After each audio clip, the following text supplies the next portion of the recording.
Hola, muy buenas noches, bienvenidos a la trama de esta noche, donde vamos a elegir una historia de vida, vamos a ir a fondo con esa historia de vida, para mostrarte un emblema del fracaso del populismo en América Latina. Un populismo que adquiere varios nombres, uno de ellos es el socialismo del siglo XXI, es un concepto creado por Fidel Castro, y bueno, obviamente que fue el experimento que dominó Cuba y dominó toda la historia del siglo XX y pasó al siglo XXI, que hoy está llevando a Venezuela a la crisis humanitaria más grande de su historia, una sociedad fragmentada con millones de venezolanos exiliados en el mundo, y es un experimento que también intentó instalarse en la Argentina de Cristina Kirchner, no en el de Néstor Kirchner, sino en el de Cristina Kirchner. Podríamos decir, si queremos hablar de este fenómeno a grandes trazos, que a medida que nos alejamos del mundo bipolar, ya las categorías de derecha y de izquierda no son muy explicativas para comprender el mundo. Hay dos sistemas que se están jugando en el mundo. Uno es la democracia liberal como la conocimos, división de poderes, controles de los fondos públicos, una justicia independiente, un poder legislativo separado. El otro sistema es el populismo antiliberal que discute este esquema. De hecho, al interior de Unidad Ciudadana, el espacio de Cristina Kirchner, se habla de una reforma de la Constitución para anular, entre otras cosas, la división de poderes y para empujar una justicia democrática, entre comillas, o la democratización de la justicia, que en el fondo tiene que ver con cooptar la justicia y generar o provocar o habilitar el afer de todas estas causas que hemos visto de corrupción y lo que ha robado el kirchnerismo en la Argentina durante estos 12 años. Es todo motivo de debate por qué el populismo, que también existe en Europa y está en auge en Europa y es todo un tema de debate, pero por qué el populismo de derecha y de izquierda permeó en América Latina en distintos momentos de la historia.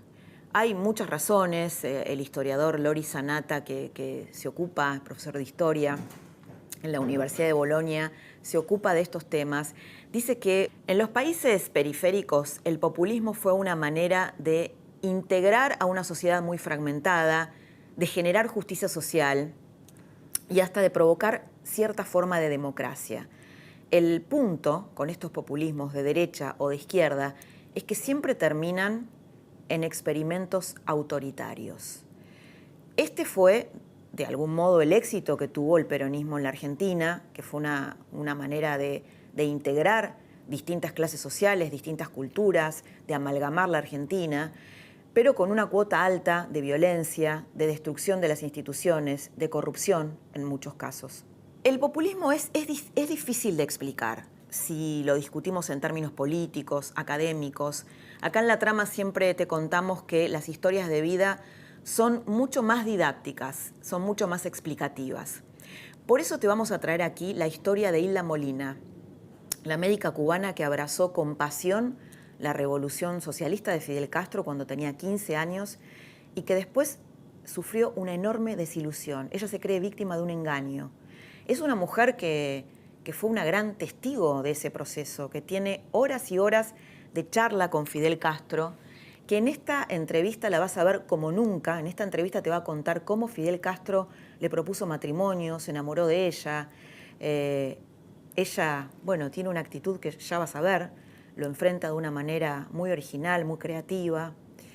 Y en esta entrevista podés ver cómo en Cuba se construyó un relato, creo que la tenés que ver en clave argentina, un relato que permeó durante décadas, no solo en la sociedad cubana, sino en un gran sector del mundo que llevó a muchas generaciones a pelear incluso con las armas por ese sistema, del cual hoy Hilda Molina dice que fue cómplice y víctima.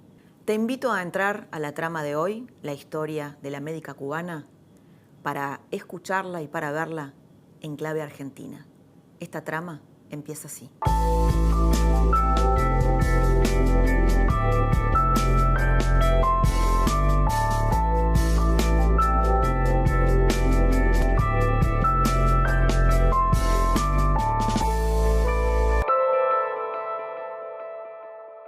Hilda, muy bienvenida a la Bueno, trama esta noche. Un gusto tenerla acá. muchas gracias, encantada. Y un gusto también porque me parece que su historia de vida es un emblema, de algún modo, no sé si estará de acuerdo con esto, pero me parece que desde afuera se ve así, un emblema del fracaso del populismo, ¿no? No te quepa la menor duda.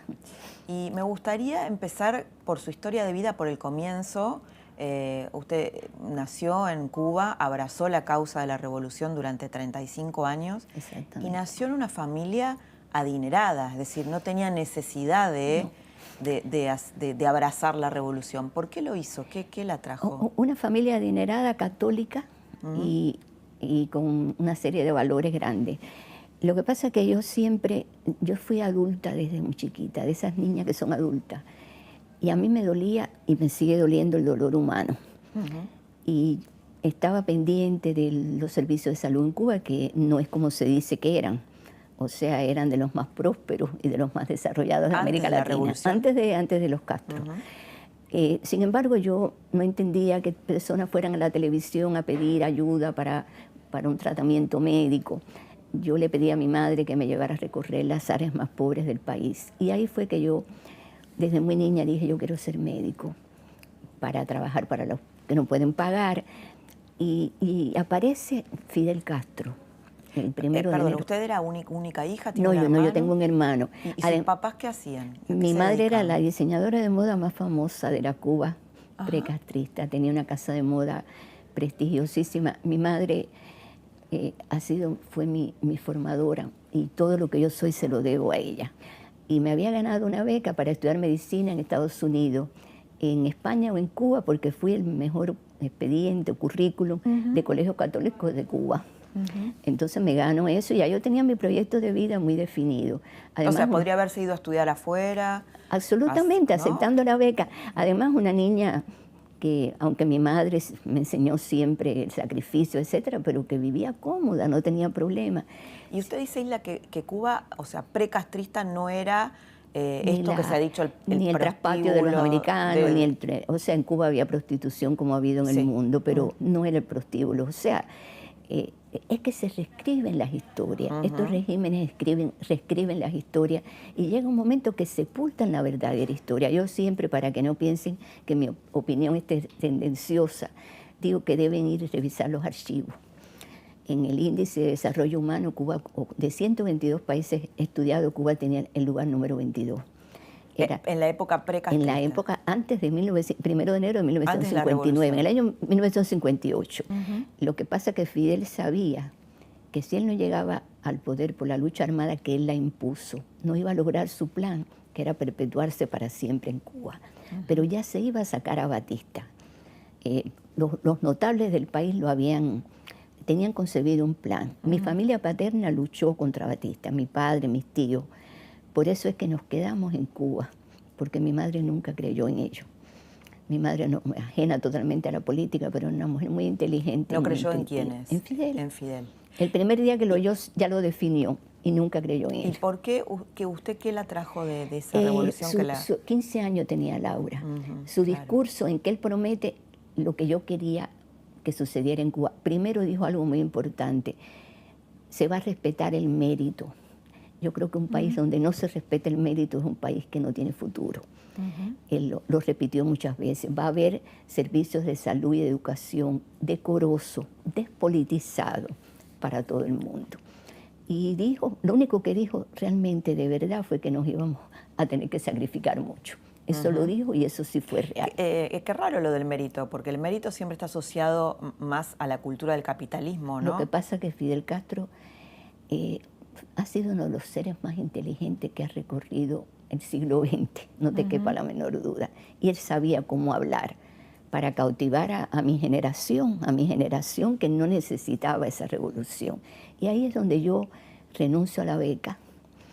Mi madre no podía comprenderlo, pero me dijo, bueno, yo te voy a acompañar siempre, me dijo, y tú vas a volver a tu camino, porque yo sé que tú nunca vas a hacer nada mal hecho. ¿Y su padre qué dijo? Mi padre, la personalidad de mi madre era muy fuerte, y mi padre era un gran hombre, pero él creyó, él murió hace muchos años de cáncer, pero yo creo que él murió creyendo en ellos todavía, cuando ya yo no creía. No sé si era ese proceso de autoengaño, que sufrimos los seres humanos cuando no queremos reconocer que nos han robado los sueños, ¿no? ¿Y cómo, Hilda, cómo conoce finalmente? O sea, usted está mirando a Fidel Castro, que asume, que hace su discurso, Sí. Tiene 15 años, ¿y cómo se suma a la revolución? ¿De qué manera? Yo me renuncio a la beca, que podía haberme ido, como ya te dije, Sí. y me presento y digo en qué puedo servir. Obviamente era bachiller muy jovencita y con un nivel muy superior al de los demás que estaban en la revolución más activamente. Y allí Hubo mujeres que combatieron, ¿no? En Sierra sí, Maestra. en la Sierra Maestra sí, pero no, yo eso no lo hice. Yo me sumo ya después del 1 de enero. Y yo sí, ahí sí participé en la campaña de alfabetización. O sea, aquella niña cómoda, aquella jovencita cómoda, de pronto se ve llegando a lugares inhóspitos a alfabetizar. De pronto me veo en los entrenamientos militares que nos sometieron a todos los cubanos, que nos convirtieron en militares. ¿Tuvo entrenamiento militar? Sí, absoluto. El pueblo uniformado le llamaba Fidel, nos convirtió a todos en militares. Bueno, yo cuando estuve en Cuba hace varios años, los chiquitos todavía seguían teniendo entrenamiento militar en las escuelas de 9 años, 10 años. O sea, es un gran cuartel en el que a todos nos entrenaron en eso. Entonces, ya a mi madre le quitaron la casa de moda, pero yo me vestía con la ropita que ella me cosía porque era una gran modista. Es decir, a su mamá le quitaron la casa de moda como una propiedad. Como una expropiación. Una expropiación, como todas las propiedades privadas. ¿Y eso cómo lo vivió usted? ¿Como algo justo, yo, injusto? Como algo necesario dentro del proceso. Y ella les dijo, son ladrones. Pero no importa, como a ella no le interesaban las cosas materiales, enseguida vinieron a contratarla. Nunca se me olvidan las palabras de ella. Ustedes quieren contratarme a mí después que me robaron mi casa de moda, no olvídense de mí. Yo no trabajo para ladrones ni para ateos. Mi madre era una católica comprometida, no fanática ni dogmática. ¿Por qué no le hicieron nada?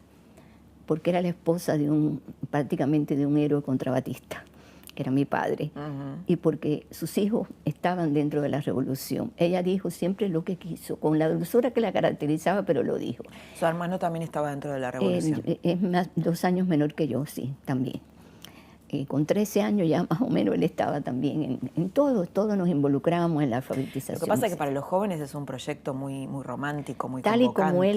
Tal y como él lo decía, era algo, ni habló de destruir la familia, ni habló de dividir a los cubanos, ni habló del odio, habló del mérito y además habló de elecciones libres en 18 meses, libres y democráticas.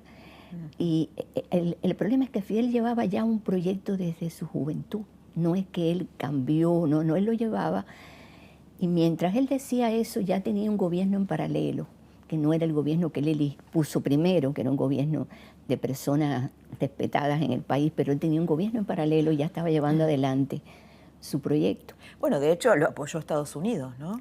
En primer lugar. Lo apoyó la Iglesia Católica, los Estados Unidos. Mi mamá decía, bueno, ya veremos. Me acuerdo, la veo discutiendo, la recuerdo discutiendo con los sacerdotes. Cuando decían, es un joven, mi mamá decía, ella lo definía fácil, habla con odio. Y nadie que hable con odio es bueno. Ningún proyecto. Pero no hablaba con odio, según cuando usted al principio, si tú ¿no? lo analizas, yo no me di cuenta. Claro. Pero si tú lo analizas, está lleno de consignas, de odio, de división. Dividió primero a los cubanos, que eso no existía en Cuba. Cuba era un país de amor, de familia, de libertad bien entendida, de personas decentes. ¿Cómo era la pena de muerte? No existía en Cuba y entonces comenzó con los fusilamientos, que tampoco, o sea, después que yo renuncio en el 94, yo me dedico a estudiar la verdadera historia de lo que estaba pasando. Y eso no me exime de la responsabilidad de haber estado 35 años junto a ellos. Pero usted dijo en algún momento, yo fui víctima y cómplice. Yo creo que todos los cubanos, excepto los que en el mismo principio se enfrentaron, porque yo creo que el que salió huyendo de Cuba desde el principio también es cómplice. Muchas personas dicen, yo conocí a Fidel y sabía lo que iba a hacer y por eso me fui. Pero si tú no dijiste nada, aunque sea decir lo que iba a pasar en tu país, de una manera por omisión, tú eres cómplice. Son pocos los cubanos que por acción o por alguna variante de omisión no hemos sido víctimas y cómplices de ese sistema, de un sistema dirigido por uno de los cerebros más portentosos para la maldad que tú te puedes imaginar. Tanto que todavía... Pero brillante, ¿no?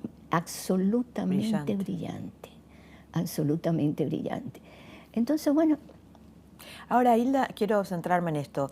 El tema de los fusilamientos. Viene o sea, triunfa la revolución, fusilan ¿a quién? ¿A los disidentes? Él plantea que ¿Cómo lo justifica? los militares de Batista, decía. Ajá. Inclusive algunos juicios se hicieron públicos. Allí hubo personas que de verdad practicaron la tortura, asesinaron, pero según la historia seria, también hubo personas inocentes que murieron. Lo que pasa es que también eso se estableció en el mundo. Batista, obviamente, ninguna dictadura es aceptable, ni el horror que Batista es aceptable. Pero aparece como que Batista fue el único responsable de todas las historias de... Pero, digamos, fusilaban militares no civiles en un principio. Allí no se sabe, Laura, cuántos fusilaron. Se calcula, Archivo Cuba, que está llevando las estadísticas, calcula que víctimas directas del régimen hay más de 9.000 cubanos. Porque ya después sí hubo guerrillas contra Fidel. Pero ¿qué nos decía él a nosotros? Que esas guerrillas, gente digna, gente decente, gente buena, que eran agentes de la CIA, bandidos, y entonces nosotros nos creemos aquello, porque ¿por qué íbamos a pensar que estaban mintiendo? Bueno, durante el kirchnerismo, salvando las distancias, ¿no? También existía ese argumento, que la gente que se oponía porque era representante de grupos económicos. Ahora la causa de los cuadernos está liderada por la CIA. El problema es que son argumentos parecidos. El problema es que Fidel instaló su sistema para América Latina. Después te voy a contar cómo lo hizo. Primero con las guerrillas y después porque él me dice a mí por qué cambia y ya no usa la guerrilla. Él le cuenta. ¿Y cómo le conoce a Fidel? A ver, en ese proceso yo, 7 años después de lo que debía hacerlo, me voy a estudiar medicina, termino la carrera, éramos 1027 con el mejor promedio y eso me da derecho el mejor promedio era el único que podía escoger la especialidad. Y cuando digo neurocirugía, era una especialidad que en el mundo la hacían mujeres también, pero en Cuba no. Y no querían, y por fin me impongo mi derecho que ellos me dan y comienzo a estudiar la especialidad. Y ahí me doy cuenta, que algo que me había dado cuenta desde la carrera, y es que estábamos mintiéndole a los enfermos. No es posible que un país aislado, pequeño, tenga la mejor medicina del mundo y mucho menos la mejor ciencia del mundo. Con el sentido común tú te das cuenta que no. Y ahí yo me pongo esto para que veas cómo llegó a Fidel, ¿no? O sea, que fue una primera mentira originaria, ¿no? Porque hacían pocos años de la revolución, relativamente. La instalaron inmediatamente, que la mejor medicina, fue una de sus banderas, la mejor medicina del mundo es la cubana. Y esto fue una mentira muy eficaz. Absolutamente, la siguen repitiendo todavía, aunque yo diga que es mentira, habiendo salido de ese lugar, ¿no? Entonces, habiendo sido parte de la medicina de la oficial medicina cubana, que yo pudiera decir, sí, yo soy de las mejores del mundo. Yo digo, no, mentira, no es posible. Y más cuando comienzo la neurocirugía, ahí me doy cuenta que no tenemos información, que se desahucia a muchos enfermos. Y ahí yo hago una cosa que estaba prohibida. Con la ayuda de la bibliotecaria del instituto, que ella me da unas revistas que llegaban del extranjero que no estaban al alcance de todo el mundo, comienzo a escribirle, estoy hablando de cartas, a personas que resultaron ser los neurocientíficos más destacados del mundo. Después lo supe, después serían mis amigos pidiendo ayuda. Ellos comienzan a responderme, no se dan cuenta en el gobierno de eso porque la bibliotecaria recogía las cartas en la calle cuando llegaba el cartero para que no tuviera que pasar por los comisarios políticos y saber que yo me estaba comunicando con el extranjero. Termino la especialidad y poco después me dan la tarea de irme a Argelia como neurocirujano. ¿Ya lo conocía Fidel Castro? No, todavía. Estoy en Argelia, se incrementa las cartas con los científicos y llego a Cuba con un proyecto ya de haber convencido a los científicos de hacer un hospital en Cuba para los enfermos cubanos, con la ciencia de ellos que nosotros no teníamos. Presento el proyecto, no me hacen caso y poco después un día me llevan delante de Fidel, década del 80. Es la foto que anda por internet, donde él me tiene el brazo por arriba, donde piensan que yo era la niña linda de él. No, en ese momento me estaban llevando para hacerme un interrogatorio. ¿Un interrogatorio? Un interrogatorio porque alguien le dice de la inteligencia que hay una científica joven cubana que se está carteando con científicos del mundo y que parece ser algo de espionaje. Y como era un caso tan serio, me llevan delante de él. Ahí es la primera vez que yo lo tengo delante. ¿Cuántas horas? 14 horas. Ahí él iba a castigarme, la única vez que me trató mal. O sea, me dice que le tengo que responder rápido de qué se trata lo que yo estoy haciendo. Y yo me muerta de miedo como estaba. ¿Solos estaban? No, primero en la foto, es como una oficina, frente a una oficina, él siempre andaba con prensa. Pero sí me llevan a una oficina, había dos guardaespaldas, uno en la puerta y otro en otro lugar. Y yo le digo, ¿usted quiere que yo le diga la verdad? No, tú me tienes que decir la verdad. Y ahí es donde yo le digo, yo lo que estaba haciendo era buscando ayuda porque las neurociencias cubanas están atrasadas. Y yo creo que los enfermos no se lo merecen. Y yo creo que usted también lo piensa. Me dijo, ¿no están atrasadas? Le dije, no, sí están atrasadas. ¿Quiere que le explique? Obviamente yo me estaba muriendo de miedo. ¿Sabe por qué? Por mi hijo. Y ahí... ¿Por su hijo? ¿Por qué? Porque yo dije, si yo no le contesto bien y no le gusta, puede pasar algo con lo que yo más quiero en la vida, ¿no? ¿Podía pasar eso? Absolutamente, no te quepa la menor duda, porque además estaba muy molesto. Y ahí él se va dando cuenta en el interrogatorio que él no podía creer que aquella mujer que él tenía delante llevara tantos años escribiéndose con el mundo y hubiera logrado, pero de verdad que nos van a hacer un hospital, me decía, y ya había aflojado. Le digo, pero hay un proyecto, a usted no se lo han presentado. Y hace como 3 meses que lo presenté. No. ¿Dónde está? Digo, en el instituto donde yo trabajo. Y ahí me dice, será muy tarde para ir allá a las 2 de la madrugada. Un hospital, en el instituto. Digo, bueno, no, está bien. No es que yo quiero leer el proyecto. Y ahí me dice, vamos. Me monta en su auto. Ya era otra persona. Y llega allá, aquello muy revuelto, como cuando él llegaba a cualquier lugar, se lee el proyecto y me dice, esto está aprobado. Y me dice, tú me dices que bueno, los científicos, obviamente, sin ellos no se puede hacer esto. O sea, este centro, unas palabras que siempre las recordaré. ¿En qué año era esto, Hilda? ¿En qué año era Era el año 84, por ahí. Me dice, 84, 85, me dice, seguramente el centro este va a ser de los científicos y tuyo, pero también mío. Y ahí es donde yo le digo, no, la verdad que no, ni de los científicos ni mío, va a ser de los enfermos. No sé si suyo también. Entonces se da cuenta, no, sí, claro, de los enfermos. O sea, yo le advertí que era, como diciendo, se lo estamos regalando a los enfermos. Y allí nunca más, digamos, se separa. Estuvo en la construcción del hospital, que fue lo único que puso el gobierno, porque todo lo demás lo pusieron los científicos, mientras médicos jóvenes que yo había escogido en Cuba de toda la rama de las neurociencias viajaban becados a estos países 6 u 8 meses a formarse en lo que no sabíamos, porque esa era ciencia no cubana. Y allí, ya después que se inaugura el centro, que él lo inaugura y conoce a los científicos, él se convierte en una visita absolutamente permanente de ese centro. ¿Cuántas horas compartió con Yo creo, Fidel? más o menos saqué la cuenta de las horas porque él llegaba y ya yo como sabía lo que yo tenía delante.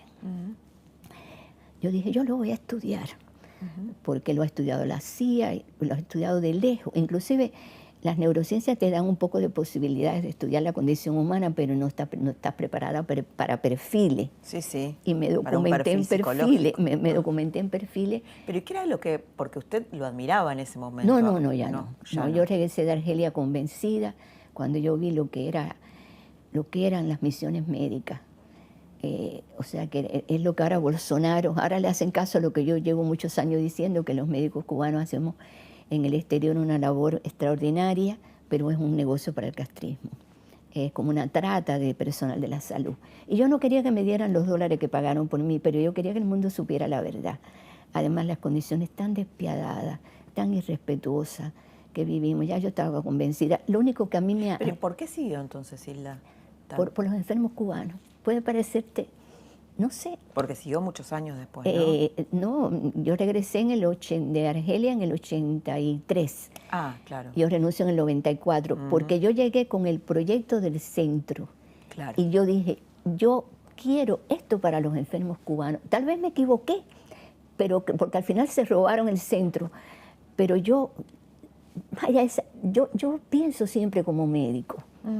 Y entonces yo quería que los pobres enfermos cubanos no siguieran engañados, por lo menos los enfermos con enfermedades neurológicas, y que le pudiéramos dar allí la dignidad que ellos se merecían. Ese centro fue un templo. Yo no quiero que piensen que por esto que yo voy a decir, que no es peyorativa. No. Fidel es un psicópata, era un psicópata, pero un psicópata, él tenía las tres manifestaciones de la enfermedad,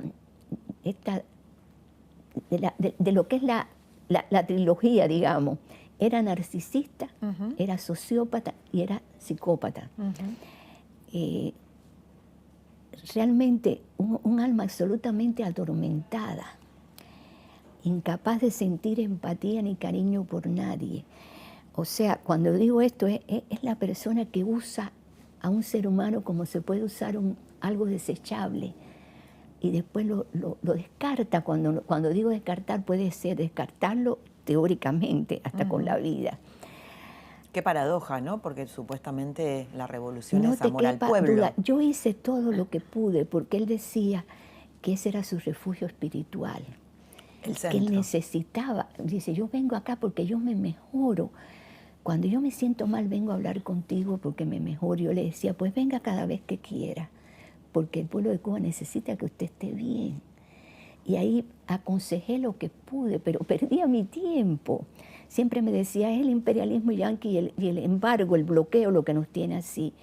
Y yo le decía, no tiene que ver con que la gente tiene que pensar con su cerebro, comandante. Suavecito, hice lo que pude. ¿Y qué decía él? Bueno,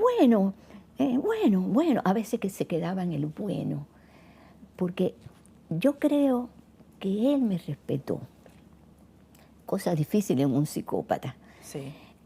Quería escucharme. Yo creo que lo que más respetó es que yo pensaba, ¿no?, con mi cerebro. O sea, que yo hubiera sido capaz de pasarle por arriba a sus prohibiciones, contactarme con el mundo y lograr un hospital de este calibre, ¿no? A veces me preguntaba, ¿dónde tú estabas? Que yo no te conocía. Hilda, ¿y él se enamoró de usted?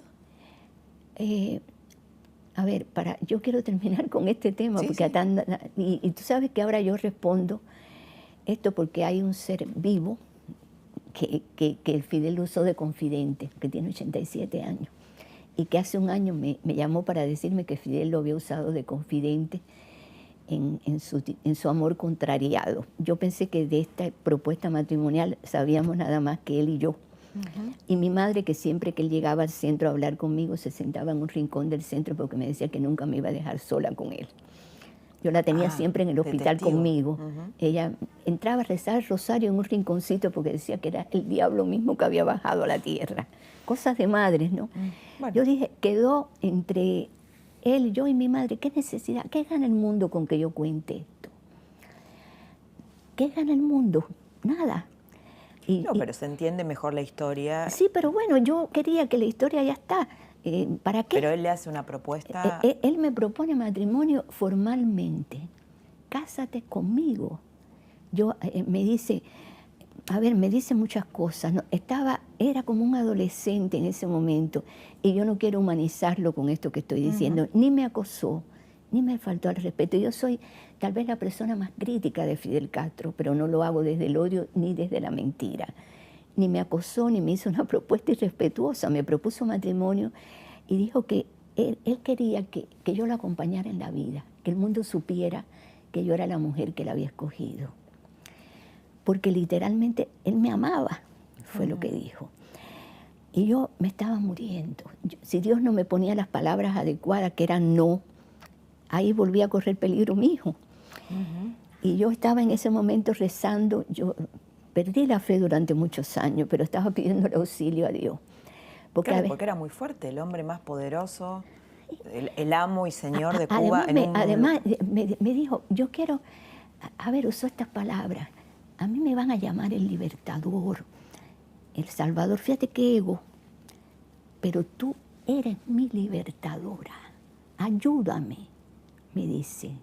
Fíjate qué responsabilidad me está tirando, propio de un psicópata, ¿no? Y yo Ese momento no se me olvida nunca. Te lo cuento porque él tomó de paño de lágrima a una persona que vive y que es argentino y que tiene 87 años y que cuando me confiesa que él fue el confidente de Fidel en muchas cosas y en esto también, me dice, ¿qué hago con este secreto? Le digo, señor, el secreto era entre Fidel y usted. Usted no tiene ningún secreto mío, haga lo que quiera. Y el señor lo ha comentado. Yo que le dije en ese momento, que además fue muy respetuoso y que quería, no me quería esconder, quería que el mundo lo supiera. Bueno, yo lo que le dije fue lo que Dios me puso en la boca. Muchas gracias, se lo agradezco muchísimo, pero yo nunca, usted tiene la culpa de lo que yo le voy a contestar. Usted nos enseñó a los cubanos que usted es Dios. Yo inclusive por un tiempo sustituí a mi Dios por usted. Siempre lo voy a mirar como Dios nunca. Usted quiere que yo me case con Dios, porque usted es Dios para... No. Y entonces no me podía decir yo no soy Dios. No me podía decir yo no soy Dios porque Él era Dios. Claro. Entonces no sabía qué decirme. Y yo seguía, usted me disculpa, pero usted es Dios. Usted es Dios y yo no me puedo casar con Dios. Yo siempre he querido mucho, admirado a usted, pero usted es Dios. Y ahí me aferré a eso, me aferré a esa palabra. Y bueno, yo digo que yo quiero, te lo digo a ti que eres una periodista tan seria, yo quiero que esto se cierre ya. Ni fui la mujer de Fidel, ni tuve un romance con él, no le acepté matrimonio, no me acosó, me respetó en este plano.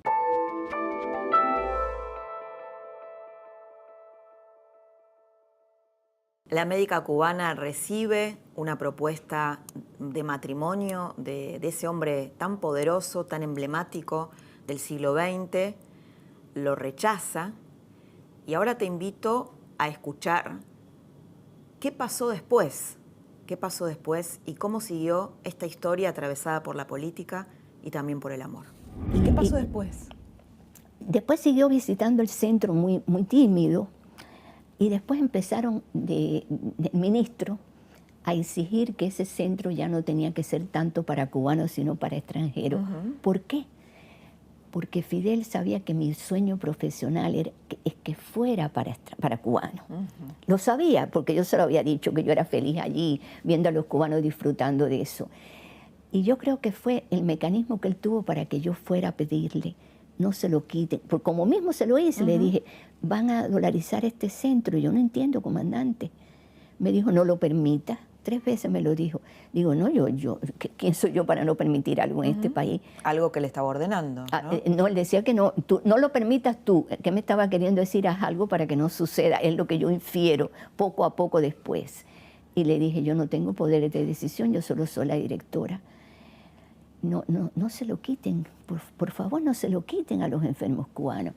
Yo creo que el fallo de él fue no imaginar que yo iba a renunciar, que estaban llegando a mi límite, que el único que me ataba a ese sistema eran los enfermos cubanos, porque siguieron el ministro amenazándome sutilmente hasta que yo esperé que mi hijo saliera para una beca, una de las tantas becas, porque mi hijo era médico de ese centro también, una de las becas que tuvieron todos los médicos de ese centro en Japón, y sin que él supiera, solamente lo sabían mi madre y yo dije, cuando él esté a salvo en Japón, yo voy a renunciar. ¿Qué es renunciar en Cuba? Una persona que tenía mi estatus, porque además era diputada, porque Fidel había decidido que yo fuera diputada. Significaba firmar la sentencia de muerte. Fidel no lo podía creer nadie. Yo creo que ahí le falló el cálculo. Él pensó que yo le iba a seguir rogando y que tal vez iba a ser, pienso yo, vinculando un poco a ambos temas, ¿no? Porque ¿qué iba a ganar ellos que tienen tantas entradas económicas con un poquito de dólar que diera ese centro? ¿Te parece? No tenía mucho sentido dolarizar un centro. Ahora, Hilda, usted dijo en un momento, él inventó la palabra socialismo siglo XXI, ¿no? En las veces que él visitaba el centro, digo, Cuba como socialismo del siglo XXI, no como populismo. Yo saqué de Cuba muchos cuadernos, porque yo cuando él iba, anotaba la hora que llegaba, la hora que se iba y todo lo que hablaba, todo, inclusive su perfil, y lo tengo todo. Y allí él hablaba conmigo, él quería que yo estuviera en la política, además de lo otro que quería. Esto era antes de la propuesta. Él me dice que las guerrillas ya no van a triunfar. ¿Él tenía esposa? ¿Cómo era su situación sentimental? Él públicamente era Dios. Dios, claro. Y Dios no tiene se le esposa. conocía. No, él era Fidel Dios. Si tenía o no, no sé, pero que me lo estaba proponiendo formalmente, no te quepa duda. Y bueno, si él lo proponía es porque lo quería lograr. Él, en una de esas visitas, él me dice que los oligarcas son malos, pero son bobos. Y que como ya textual, te estoy hablando, ya como las guerrillas no van a triunfar, porque la vida ha demostrado que no triunfan, él va a usar los mecanismos de la tonta democracia para que sus compañeros lleguen al poder. Y así él siguió a Chávez, desde que Chávez le da el golpe de Estado a Carlos Andrés Pérez. Lo siguió en la cárcel y fue muy feliz cuando Chávez es indultado por Rafael Caldera. Si te cuento cómo fue el proceso para llamar a Chávez a Cuba, se llevaría todo el programa, pero lo conozco cómo fue. Lo invita a Cuba y ahí le propone que recorra el mundo con un nuevo nombre que todavía no lo tenían. Que recorra el mundo. América, sembrando sus ideas, su influencia y su poder. Ajá. O sea, a Chávez. A Chávez. Y Chávez además le propone hacer la campaña y pagársela. Ajá. Y Chávez encantado. Claro. Y ahí el propio Fidel escoge el nombre, Socialismo del siglo XXI, que es Heinz Dieterich, es un pensador de origen alemán que vive, no sé si todavía vive en México, y había escrito algo con el título de Socialismo del siglo XXI. A Fidel no le gustaba el contenido, pero le gustaba el nombre. Y le aconseja a Chávez que contrate al señor como asesor para agarrar el nombre y quedarse con el nombre. O sea, el nombre ni es de Fidel ni es de Chávez, se lo toman a Heinz Dieterich. Y así Chávez va cumpliendo paso a paso. El socialismo del siglo XXI, yo doy una conferencia. Financiado por el castrismo. El castrismo y todo el dinero que llega allí, por todas las vías. Los resentidos del mundo, de todos los estratos sociales, aportan a Cuba. El socialismo del siglo XXI tiene objetivo, estrategia geopolítica. ¿Las tiene en la Argentina? Las tiene en el mundo, que es lo peor. Entonces, por ejemplo, cuando él me dice, vamos a cambiar el eje del mundo, ahí yo siempre le preguntaba para saber, le digo, ¿en qué consiste ese cambio?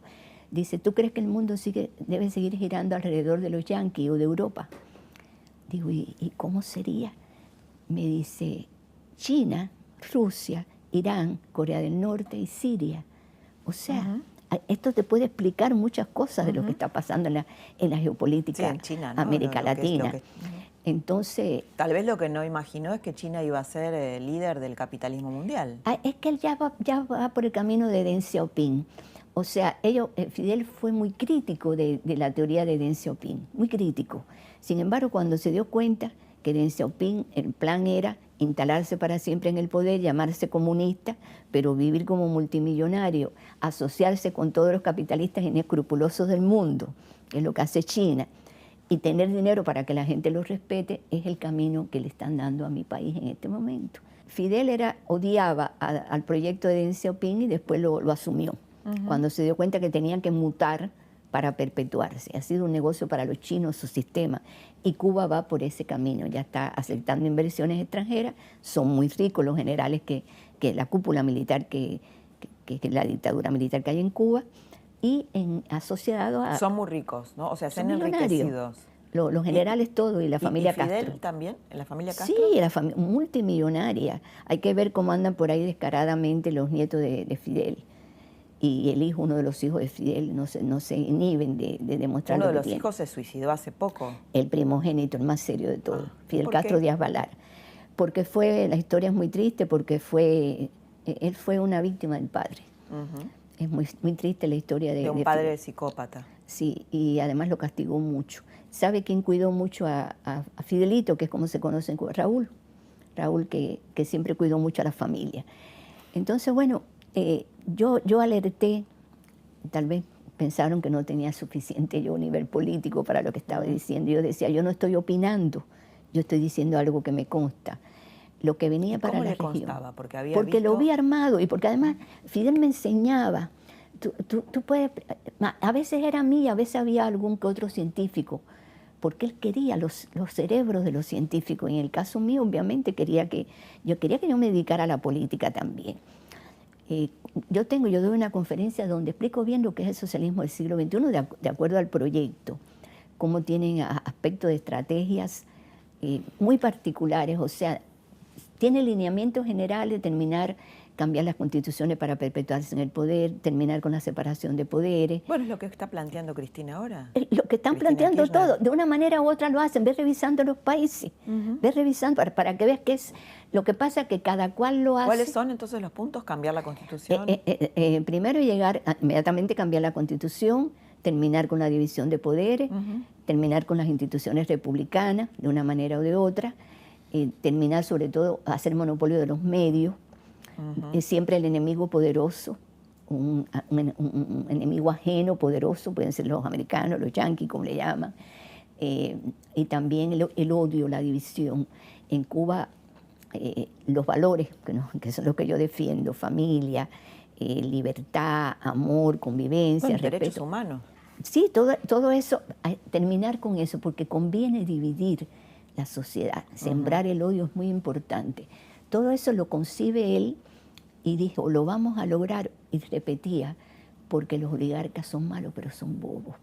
Y yo a veces bueno, en pienso, Cuba, yo cuando estaba en Cuba, el periodismo no existe, ¿no? No existe, pero fíjate. Además, fíjate, mucho miedo de la gente a hablar, muchísimo miedo en el cuerpo. Pero fíjate, Laura, cómo los mismos que critican a Maduro hoy, que está muy bien que lo hagan, porque ha tomado dimensión pública la tragedia venezolana, están negociando con los Castro. Ahora, Hilda, quiero entender esto, porque como usted sale, finalmente está cautiva 15 años, ¿no?, en la isla. Es una suerte yo nunca hablo de todo lo que me hicieron porque no tiene sentido, pero sí, no solamente el estar cautivo allí, era una suerte de prisión domiciliaria con toda la guerra psicológica más grande que tú te puedes imaginar. Yo ¿Por no sé ejemplo? cómo. Por ejemplo, ¿qué cosas le hacían? A nosotros llegaron a cortarnos el agua, la luz, primero en la cuadra, después en el edificio y después en el departamento. Además, si íbamos hasta la iglesia, que era donde podíamos ir, nos seguía un auto y se sentaban detrás de nosotros. Las llamadas telefónicas con mi hijo las cortaban y después me llamaban y decían, no vas a poder hablar con él una semana. Inclusive cuando mi nieto mayor comenzó a gorgojear, como se llaman, que me lo pusieron para que yo lo oyera, tumbaron la llamada y después me llamaron y me dijeron, no lo vas a escuchar nunca más, vas a estar un mes sin. Y cosas terribles que ¿para qué? ¿Para qué? No tiene sentido. ¿Y usted qué hacía en esos 15 años que Disidencia. hizo? ¿Disidencia? ¿Y de qué vivía? De la ayuda de... Primero mi madre tenía una pensión de viuda miserable, yo al renunciar no trabajaba. Y bueno, nuestros familiares en el extranjero nos ayudaban, mi hijo, mi nuera. Mi hijo hizo la reválida, comenzó a trabajar enseguida y nos mandaban ayuda, si no nos hubiéramos muerto de hambre.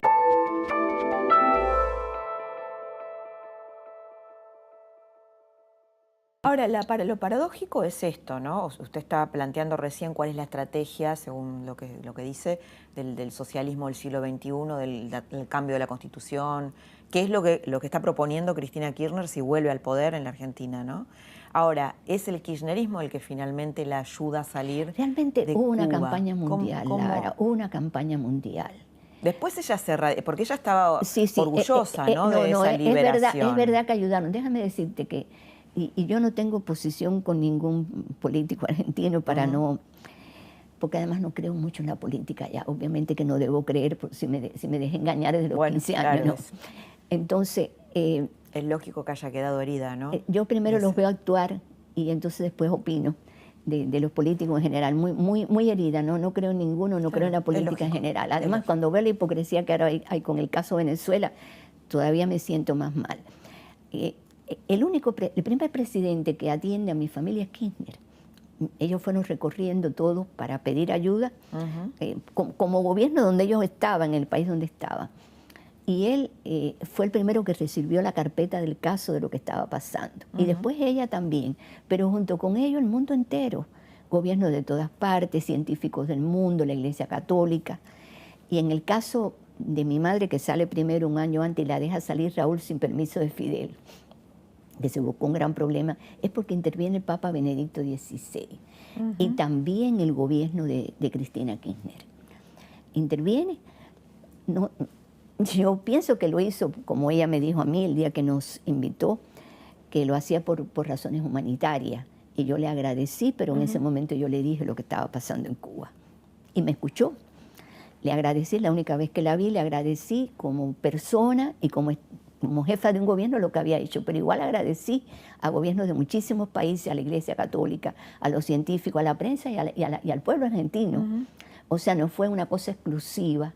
¿Y qué cree que pasó después con Cristina? Que después se reunió con Fidel Castro y Fidel fue algo de admiración, y con Chávez, ¿no? Fidel fue lanzando tentáculos a ver a quién. ¿Sabe a quién estaban preparando en Argentina? A un señor que se llama Miguel Bonazo. Era el que estaban preparando para presidente. Inclusive cuando ellos hacían reuniones... ¿Quiénes? El para el presidente de Argentina. Sí, pero ¿quiénes los preparaban? El castrismo, el socialismo del siglo XXI. Sí. Inclusive cuando se reunían en Cuba, Evo, Correa, Chávez, también estaba presente este señor que no era nada en Argentina, no sé, creo que me dijeron que era periodista. Después no sé qué pasó. Periodista y muy amigo de los Kirchner en su momento. Vivía, ¿no? Estuvo muy cerca del inicio estaba siempre en Cuba y lo estaban preparando. Le iban a hacer la campaña igual. Lo sé porque estaba en Cuba, lo sé. No sé por qué después cambió de opinión. Sé que realmente en el fondo él nunca quiso a los señores Kirchner. Fidel no quería casi nadie, era muy crítico de todo el mundo. Inclusive Chávez lo adoraba. Chávez idolatraba a Fidel. Y Fidel también criticaba a Chávez. No, de frente un poquito, pero por detrás mucho más. ¿Por qué cree Isla que Cristina se fue acercando cada vez más a Chávez cuando murió Néstor Kirchner? Bueno, pues antes también, a mí me parece que tiene que haber sido más. Un trabajo desde Fidel, pienso yo. No sé por qué pasó eso, pero acercarse a Chávez es acercarse al castrismo. Chávez era el delfín de Fidel para América Latina. Hasta que no se comprenda esto, no se va a poder actuar con lógica para el tema América Latina. ¿Y hubo conexiones entre Lula y Castro? Inclusive el Foro de Sao Paulo se gestó en Cuba y la idea fue de Fidel, no de Lula. Lo que pasa es que Fidel sabía, año 89, Fidel sabía que Cuba es pequeñita, Brasil es grande, el Partido de los Trabajadores tiene más poder que el Partido Comunista Cubano en cuanto a dimensión. Y por eso la imagen es la de Lula. Y ahora, siempre el PT fue, lo que pasó, digamos, en Brasil, fue muchísimo más cuidadoso de las instituciones, mucho más. ¿Por qué te digo? Porque depende... Y de la economía. Porque el socialismo del siglo XXI está concebido para que cada cual lo desarrolle en el país de acuerdo a las hay lineamientos generales, pero cada cual lo desarrolla de acuerdo a las características del país y a la persona que lo está desarrollando. No se puede pedir a Maduro que actúe como Lula, porque somos únicos e irrepetibles y porque uno es más inteligente o más formado políticamente que otro. Pero en el fondo es lo mismo. Y en el fondo, ¿sabe cuál es la ideología? Odio, poder y dinero. El dinero, esto digamos que vimos en el kirchnerismo, que es la corrupción desde el Estado, de hacer plata para la política, para el proyecto. Odio, ¿Esto es parte de odio, este plan? Poder, absolutamente. Fidel decía que la política hay que tener dinero, porque además te da poder. Fíjate si no estaba equivocado que a los chinos... Kirchner decía lo mismo, ¿no? Pero sí, fíjate si no estaba equivocado que a los chinos, violadores sistemáticos de derechos humanos y de libertades, que además ya cambiaron todo para seguir para siempre, los respeta el mundo porque tienen dinero, los reverencian casi, que yo no acabo de entender, hay cosas que yo no las podré entender nunca. Entonces, él se dio cuenta de eso y odio, porque además el odio, a mí me preguntaron un día, un periodista muy inteligente, ¿por qué tantas personas tan diferentes siguen a Fidel? Sí, las tomó de los artistas de Hollywood, los pobres de la tierra. Digo, porque hay una cosa que yo lo estudié con mucha calma, porque he estudiado también esto. Y sí, los artistas de Hollywood que no viven en Cuba, ¿no? Que, obviamente, pero que tienen algo común, todos son resentidos, todos. Aunque tengan dinero, son resentidos hasta con ellos mismos, con la vida, con su país, con el dinero que tienen. Son personas muy contradictorias en su personalidad. Todos los resentidos del mundo se han puesto en fila detrás de Fidel. Odio, poder y dinero. Ahí está la ideología del socialismo del siglo XXI, que le llaman populismo. Yo digo, por mí le pueden llamar como quieran. Además se han dedicado a escribir libros, muchos libros. Y yo digo, hasta que no se den cuenta de la realidad y se dejen de filosofar por una realidad peligrosa que está avanzando en América Latina. Y que porque Lula esté preso, porque Duque esté en Colombia, etcétera, etcétera, no quiere decir que han renunciado al proyecto. Hay un Estado Mayor muy capaz ideológicamente en Cuba. El otro día me preguntaron en un programa, ¿qué tiene Cuba? Que se están muriendo de hambre para tener poder sobre Venezuela. Le dije, un departamento ideológico, que es una ciudad, con gente pensante. Y dinero, poder y odio, se maneja eso mucha Trabaja ideología. Con el odio y el resentimiento. Fidel, ¿sabe cómo le llamaba? La revolución silente. Me dijo, mientras llegamos al poder por la vía tonta de la democracia, hace años que estamos llevando adelante la revolución silente. Y ahí yo le pregunto, ¿qué cosa es eso? Yo para seguir sabiendo, él me prestaba libros, que yo los ponía en una mesita y yo no los leía, porque yo le decía, yo tengo que leer neurociencia. Y cuando le hago esa pregunta, agarra un libro y me dice, léetelo, que no te lo has leído seguro. Léetelo hoy. Uno de los libros de Gramsci.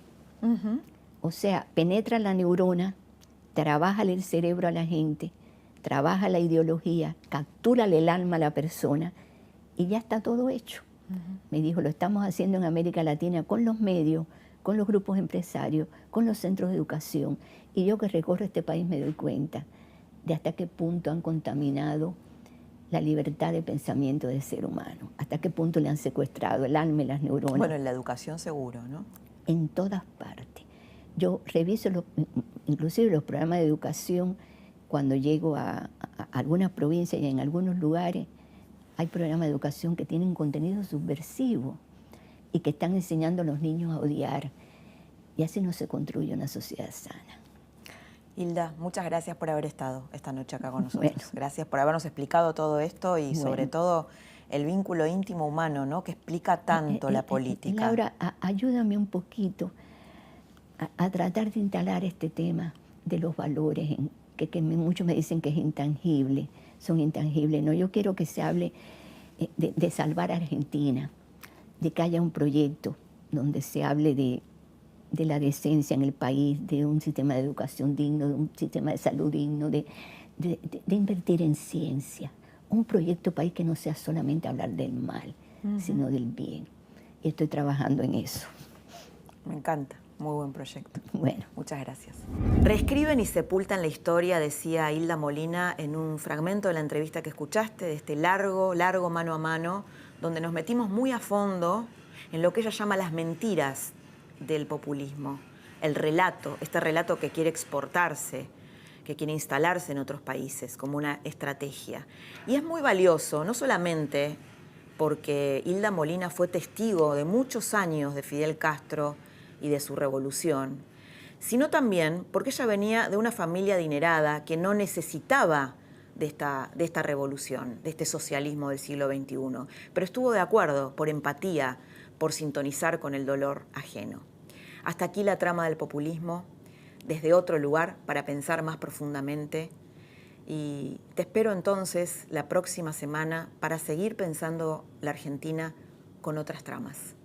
Que tengas muy buenas noches.